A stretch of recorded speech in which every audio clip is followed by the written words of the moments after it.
Hello student, welcome to physics online classes of Symbiosia School. Today we will start next topic of chapter 4, that is moving charges and magnetism. The topics are Lorentz magnetic force, Fleming's left hand rule, force on a moving charge in uniform electric and magnetic field, and last topic is force on a current carrying conductor in a uniform magnetic field. So now Lorentz magnetic force. When a current carrying conductor placed in a magnetic field experience a force, which means that a moving charge in a magnetic field experience force. Oersted law में हमने पढ़ा था कि जब कोई भी moving charge किसी conductor में जब किसी कंडक्टर में फ्लो करता है या कोई भी करंट कैरिंग कंडक्टर है तो वो अपने चारों ओर एक मैग्नेटिक फील्ड बनाता है। और उस मैग्नेटिक फील्ड का पता कैसे चलता है कि उस मैग्नेटिक फील्ड के आसपास जब कोई दूसरा मैग्नेटिक ऑब्जेक्ट या फिर मैग्नेटिक नीडल आएगी तो वो एक फोर्स एक्सपीरियंस करेगी जिसकी वजह से वो क्या हो जाएगी, वो डिफ्लेक्ट हो जाएगी। तो यहाँ पर ये कहा गया है कि जब किसी करंट कैरिंग कंडक्टर को हम मैग्नेटिक फील्ड में रखते हैं तो उस पर क्या लगता है, उस पर एक फोर्स लगता है। जैसे जब आपने जो आपने 10th क्लास में पढ़ा था इलेक्ट्रिक मोटर, तो इलेक्ट्रिक मोटर में क्या था कि जब किसी करंट कैरिंग सर्कुलर रूप को या रेक्टेंगुलर कॉइल को किसी मैग्नेटिक फील्ड में रखा जाता है तो उस रेक्टेंगुलर कॉइल के ऊपर एक फोर्स लगता था। ये चीज़ आपको याद होगी कि एक हमारे पास मैग्नेटिक फील्ड है NS ले लेते हैं यहाँ पर, और ये आपकी रेक्टेंगुलर कॉइल है। अब ये रेक्टेंगुलर कॉइल कैसी है, इसमें करंट फ्लो हो रहा है, ये करंट कैरिंग कॉइल है। तो जब किसी इस करंट कैरिंग कंडक्टर को मैग्नेटिक फील्ड के बीच में रखा जाएगा तो ये करंट कैरिंग कंडक्टर के ऊपर एक फोर्स लगता है जिसकी वजह से इस आर्म पर हमारा फोर्स लगता था डाउनवर्ड डायरेक्शन में और इस आर्म पर फोर्स लगता था अपवर्ड डायरेक्शन में, जिसकी वजह से ये क्या होती थी, रोटेट होती थी। तो वही चीज़ यहाँ पर कही गई है। यहाँ पर ये बोला गया है कि when a current carrying conductor placed in a magnetic field experience of force, जब किसी करंट कैरिंग कंडक्टर को किसी मैग्नेटिक फील्ड में रखा जाता है तो उस पर एक फोर्स लगता है और जो फोर्स उस पर लगेगा उसको हम कहेंगे लॉरेंस मैग्नेटिक फोर्स। और ये जो डायग्राम में दे रखा है, जैसे कि डायग्राम में ये आपका चार्ज है, ये है आपका चार्ज, और ये क्या है, इसकी जो ये जो चार्ज है वो मूव किधर कर रहा है, इस तरफ मूव कर रहा है, ठीक है। और मैग्नेटिक फील्ड जो है वो उसकी डायरेक्शन ये है। तो हम यहाँ पर अब आप देखिए कि ये जो वेलोसिटी है वो मैग्नेटिक फील्ड से एंगल बनाती है थीटा। तो इस कंडीशन में इस वेलोसिटी के दो कंपोनेंट्स हो सकते हैं। एक कंपोनेंट ये हो सकता है जिसको हम कहेंगे v cos थीटा, और एक कंपोनेंट ये हो सकता है जिसको हम कहेंगे v sin थीटा। तो चूंकि अब ऐसे चीज़ें जो वेलोसिटी है या फोर्स है, जो मैग्नेटिक फील्ड है, हमें ऐसे वाले कंपोनेंट्स का यूज़ करना है जो कि एक दूसरे से राइट एंगल पर हों। तो हम इस वाले कंपोनेंट को यूज़ नहीं करेंगे। इस डायरेक्शन में हमारा क्या है, इस डायरेक्शन में हमारा मैग्नेटिक फील्ड है, ये हमारा फोर्स है, और ये हमारा v sin थीटा जो हमारा वेलोसिटी का कंपोनेंट है। और ये तीनों ही क्या है, म्यूचुअली परपेंडिकुलर हैं। तो जब इस करंट जब जो ये चार्ज है, ये चार्ज इस मैग्नेटिक फील्ड में मूव करेगा तो इस चार्ज के ऊपर एक फोर्स लगता है, और उस फोर्स का मैग्नीट्यूड है जो कि डायरेक्टली प्रोपोर्शनल होता है मैग्नीट्यूड ऑफ चार्ज के। इसका मतलब है कि जितना ज़्यादा अमाउंट चार्ज का होगा उतना ही ज़्यादा क्या होगा, फोर्स होगा, ठीक। और उसके डायरेक्टली प्रोपोर्शनल है वेलोसिटी के, यानी कि जितनी ज़्यादा उसकी वेलोसिटी होगी, चार्ज की जितनी ज़्यादा वेलोसिटी होगी फोर्स उस पर उतना ही ज़्यादा लगेगा। और तीसरी चीज़ है मैग्नेटिक फील्ड, यानी कि जितना ज़्यादा मैग्नेटिक फील्ड वहाँ पर क्रिएट किया जाएगा उतना ही ज़्यादा यहाँ पर फोर्स होगा।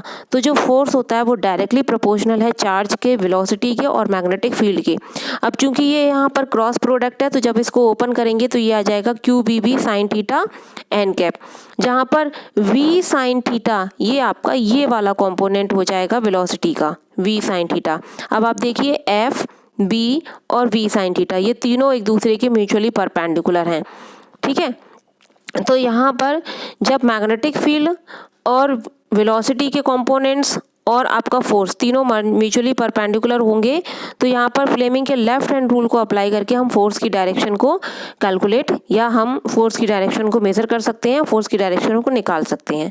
तो लॉरेंस फार्मूला यहाँ पर होता है Fm equals to QBB sine theta n cap, where n cap is the direction, n cap क्या है, डायरेक्शन है, और थीटा है angle between the V and V, यानी कि वेलोसिटी और मैग्नेटिक फील्ड के बीच का एंगल। अब यहाँ पर कुछ स्पेशल केसेस देख लेते हैं। If the charge is at rest, यानी कि चार्ज जब रेस्ट में है, जब चार्ज रेस्ट में है इसका मतलब क्या है, V ज़ीरो है। जब V ज़ीरो होगा तो यहाँ पर जब आप V ज़ीरो कर दोगे तो ऑब्वियसली है कि Fm की वैल्यू भी क्या हो जाएगी, ज़ीरो हो जाएगी। So a stationary charge in a magnetic field does not experience any force. तो इसका मतलब है जब कोई भी चार्ज सिर्फ स्टेशनरी पोजीशन में रखा हुआ है मैग्नेटिक फील्ड के बीच में, तब उस पर उस समय कोई भी फोर्स नहीं लगेगा। नेक्स्ट कंडीशन है इफ़ थीटा इक्वल्स टू 0 और 180, that is if the charge moves parallel और anti parallel to the direction of the magnetic field, then Fm equals to 0। अब इसका मतलब ये है कि यदि जो चार्ज है वो चार्ज आपकी मैग्नेटिक फील्ड के डायरेक्शन में ही मूव कर रहा है, यानी कि V आपका यही है, मैग्नेटिक फील्ड के डायरेक्शन में मूव कर रहा है, या फिर इसके एंटी पैरेलल मूव कर रहा है, या तो इसके पैरेलल मूव करे या फिर इसके एंटी पैरेलल मूव करे, तो दोनों ही कंडीशन में Fm की वैल्यू 0 हो जाती है। 0 क्यों होगी, क्योंकि यहाँ पर V साइन थीटा, थीटा की वैल्यू आप 0 रखेंगे तो साइन थीटा, साइन 0 की वैल्यू 0 होती है और साइन 180 की वैल्यू भी 0 होती है, तो ये दोनों ही कंडीशन में आपका 0 आ जाएगा। थर्ड कंडीशन है if theta equals to 90, that is if the charge moves perpendicular to the magnetic field then the force is maximum. अगर जो चार्ज है वो परपेंडिकुलर होता है मैग्नेटिक फील्ड से, मैग्नेटिक फील्ड के परपेंडिकुलर है, 90 डिग्री का एंगल बनाता है चार्ज मैग्नेटिक फील्ड से, तो उस कंडीशन में जो उस पर लॉरेंज फोर्स लगेगा वो मैक्सिमम लगेगा। क्यों, क्योंकि यहाँ पर जब आप साइन 90 की वैल्यू रखोगे तो साइन 90 की वैल्यू होती है 1, और उस कंडीशन में जो Fm की वैल्यू आएगी वो वैल्यू मैक्सिमम आएगी। Next Fleming's left hand rule. तो फ्लेमिंग्स लेफ्ट हैंड रूल क्या कहता है कि जब हम अपने लेफ्ट हैंड के थंब को, फर्स्ट फिंगर को और सेंटर फिंगर को इस तरीके से स्ट्रेच कर लें कि वो तीनों एक दूसरे के म्यूचुअली परपेंडिकुलर हों, तो जो सेंटर फिंगर है और जो फोर फिंगर है और थंब है वो तीनों अलग अलग चीज़ों को रिप्रेजेंट करते हैं। फर्स्ट फिंगर जो है वो आपकी, यानी कि फोर फिंगर, वो आपकी रिप्रेजेंट करती है मैग्नेटिक फील्ड को, सेंटर फिंगर आपकी रिप्रेजेंट करती है इलेक्ट्रिक करंट को। तो जब आप अपने लेफ्ट हैंड को इस तरीके से रखोगे कि आपकी जो फोर फिंगर है वो मैग्नेटिक फील्ड को पॉइंट आउट करे और जो सेंटर फिंगर है वो इलेक्ट्रिक करंट को पॉइंट आउट करे, तो थंब जो जिस डायरेक्शन में थंब होगा उस डायरेक्शन में उस कंडक्टर पर फोर्स लगेगा, और जिस डायरेक्शन में फोर्स लगता है वही उस कंडक्टर के मोशन की डायरेक्शन होती है।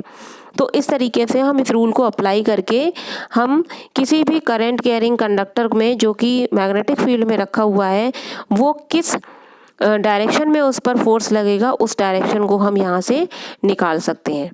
ठीक है, उस पर फोर्स क्लॉकवाइज लगेगा, एंटी क्लॉकवाइज लगेगा, या अपवर्ड डायरेक्शन में जाएगा या डाउनवर्ड डायरेक्शन में जाएगा। इस रूल से हम उस फोर्स को कैलकुलेट कर सकते हैं, उसके मोशन को कैलकुलेट कर सकते हैं।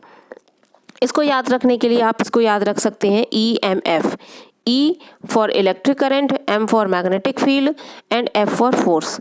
तो ये आपको यूज़ करना है, EMF आपको यूज़ करना है एंटी क्लॉकवाइज डायरेक्शन में। तो इसको आप लर्न कर लीजिए, इससे आपको पता चल जाएगा कि जो E है वो आपका इलेक्ट्रिक करंट है, M है मैग्नेटिक फील्ड है, और फोर्स जो है वो आपका मोशन की डायरेक्शन है या फिर फोर्स की डायरेक्शन है, और इसको यूज़ करना है आपका एंटी क्लॉकवाइज। नेक्स्ट है force on a moving charge in uniform electric and magnetic field. When a charge Q moves with velocity V in region in which both electric field E and magnetic field B exist, then Lorentz forces. अब suppose करिए कि कोई भी charge है, suppose करिए कि Q एक charge है और वो ऐसे रीजन में मूव कर रहा है V वेलोसिटी से जिस रीजन में इलेक्ट्रिक फील्ड भी है और मैग्नेटिक फील्ड भी है। तो जाहिर सी बात है कि उस चार्ज पर इलेक्ट्रिक फोर्स भी लगेगा, यानी कि इलेक्ट्रोस्टैटिक फोर्स भी लगेगा और मैग्नेटिक फोर्स भी लगेगा। तो यहाँ पर जो कॉम्बाइंड लॉरेंज फोर्स आएगा वो आपका आएगा F equals to QE, where QE is the force by electric current and QB cross B is the force by magnetic field. तो ये दोनों फोर्सेस का यहाँ पर कॉम्बिनेशन होगा, जिसको हम टोटल लॉरेंज फोर्स कहेंगे, जो कि इलेक्ट्रिक चार्ज पर काम करेगा इस कंडीशन में। Force on a current carrying conductor in a uniform magnetic field. अब सपोज करिए कि कोई भी एक करंट कैरिंग कंडक्टर है जो कि मैग्नेटिक फील्ड में थीटा एंगल बनाते हुए हमने उसको प्लेस किया है, यानी कि वो मैग्नेटिक फील्ड के ना तो पैरेलल है और ना ही एंटी पैरेलल है। वो क्या कर रहा है, मैग्नेटिक फील्ड से थीटा एंगल बना रहा है। ठीक है, सो उस कंडीशन में उस पर फोर्स कितना लगेगा, तो फोर्स उस पर कितना लगेगा, यानी कि जो मैग्नेटिक फील्ड है वो हॉरिजॉन्टली है फॉरवर्ड डायरेक्शन में, और ये जो कंडक्टर रखा हुआ है ये इस मैग्नेटिक फील्ड से थीटा एंगल पर रखा हुआ है। So force experienced by each electron in the conductor, तो कंडक्टर के अंदर जितने भी इलेक्ट्रॉन हैं उन सब पर एक फोर्स काम करेगा, तो वो फोर्स होगा -EV क्रॉस B, और E यहाँ पर यूज़ किया गया है QBV से। आपका जो फॉर्मूला होता है F इक्वल्स टू QVV, तो यहाँ पर इलेक्ट्रॉन के लिए जो है Q को हमने चेंज कर दिया है, Q को कर दिया है -E, और V में आपका क्रॉस प्रोडक्ट होता है, तो इसको हमने लिख दिया V क्रॉस V। अब यहाँ पर V जो है वेलोसिटी है, तो इलेक्ट्रॉन के लिए V को हमने ले लिया है ड्रिफ्ट वेलोसिटी। ठीक है, तो ये हो गया आपका formula. If n be the number density of electrons, अब सपोज कर लिया कि किसी पर्टिकुलर एरिया में जो इलेक्ट्रॉन्स की डेंसिटी है वो क्या है, n है, और तो पूरे इलेक्ट्रॉन पूरे उस कंडक्टर में, या कंडक्टर का टोटल वॉल्यूम क्या हो गया, कंडक्टर का जो टोटल वॉल्यूम हो गया वो हो गया A/L। अब अगर हम एक छोटा सा एलिमेंट ले लें, यानी कि ये जो ग्रीन कलर का बीच में जो एलिमेंट दिख रहा है जिसको हम बोल रहे हैं एक छोटा सा पार्ट है या एक छोटी सी लेंथ है जिसको हम कह रहे हैं DL, तो इस DL का वॉल्यूम कितना होगा, इस DL की लेंथ है DL, यानी कि इस पार्ट की लेंथ क्या है DL, और एरिया कितना है A, तो वॉल्यूम क्या हो गया A/DL। तो इस वॉल्यूम में इलेक्ट्रॉन कितने हो गए, सपोज करिए कि इसमें n इलेक्ट्रॉन है, तो ये क्योंकि इलेक्ट्रॉन जो करंट डेंसिटी है, यानी कि जो डेंसिटी ऑफ इलेक्ट्रॉन है वो एक पर्टिकुलर एरिया पर या यूनिट एरिया पर कितनी है, n है, तो टोटल इतने एरिया पर कितनी हो जाएगी NaDL। तो इस छोटे से वॉल्यूम में जो नंबर ऑफ इलेक्ट्रॉन होंगे वो इतने होंगे। तो इन नंबर ऑफ इलेक्ट्रॉन्स, जो इस छोटे से एरिया में नंबर ऑफ इलेक्ट्रॉन्स कितने हैं, इतने, तो इन नंबर ऑफ इलेक्ट्रॉन्स पर फोर्स कितना लगेगा, तो फोर्स लगेगा इतना।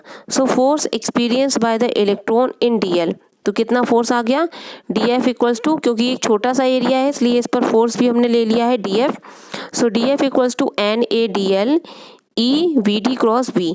अब यहाँ पर अब आप इसको ओपन करेंगे तो ये हो जाएगा -NeAVD, और हम पहले ही पढ़ चुके हैं कि ये NeAVD क्या होता है, ये होता है करंट।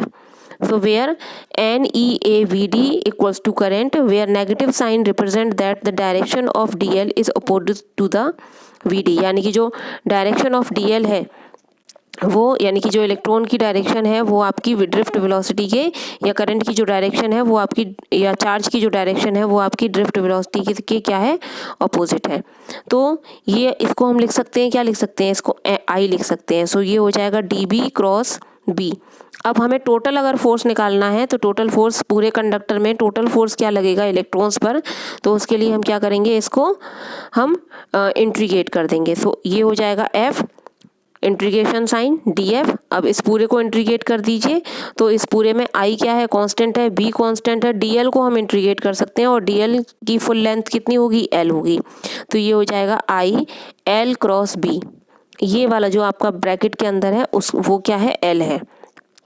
तो इसको जब आप ओपन करेंगे, क्योंकि ये क्रॉस प्रोडक्ट है, तो ये हो जाएगा ILB sine theta. So F equals to आ जाएगा ILB साइन थीटा। तो ये वैल्यू आपकी आ जाएगी।